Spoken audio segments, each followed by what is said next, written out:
Good evening, I'm Sharon Taswell. And I'm Sean Maroney. We begin tonight with a Raleigh private school director accused of raping 2 juveniles. Wake County deputies arrested Claude Stevens on 12 counts of sexual abuse. CBS North Carolina's Robert Richardson reports. 54-year-old teacher Claude Stevens stared at the cameras as he came into court Friday afternoon. Stevens faces a dozen charges of sexual abuse, including 4 counts of first-degree rape of a child. It surprises me, and it don't surprise me, and I won't go into that, but it makes me very mad.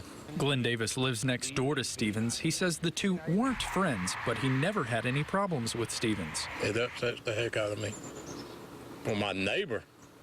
And I've been around him all these years. Court documents show the alleged abuse happened from 2007 to 2012 with 2 victims. Neighbors say they only saw a handful of students last year at the school Stevens founded in 1988. It advertises teaching students with ADD. At one time, he had right many. At one time, he had a basketball team there. Well, a lot of young kids there. So who knows what. Stevens faces life in prison for the statutory rape charges and additional years for other felonies. You've also got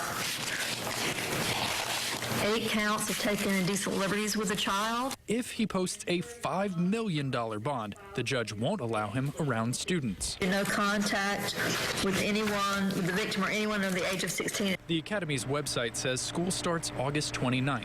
We're working to find out what will happen to classes, but no one there answered phone calls today.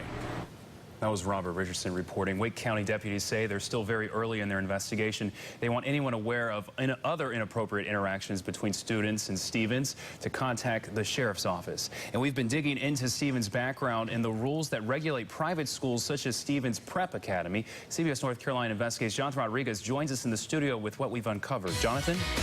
Well, Sean, on his website, Stevens says he has a doctorate and a master's in educational counseling. But we searched the state database to see if he had a teaching license. There was only one Claude Stevens listed, and that license expired in 1987. That's exactly 1 year before Stevens established his school. And it turns out a license is not required to operate a private school. So what about background checks? Well, we pulled the state law. It says if a private school accepts students who get scholarship grants, then the staff member with the highest decision-making authority, which would be Stevens, has to give the state proof that they got a criminal background check. So we then checked with the state assistance authority, and they said the school did receive opportunity scholarship students. So we're checking to see if Stevens submitted that background check. Sharon? All right, Jonathan, thank you.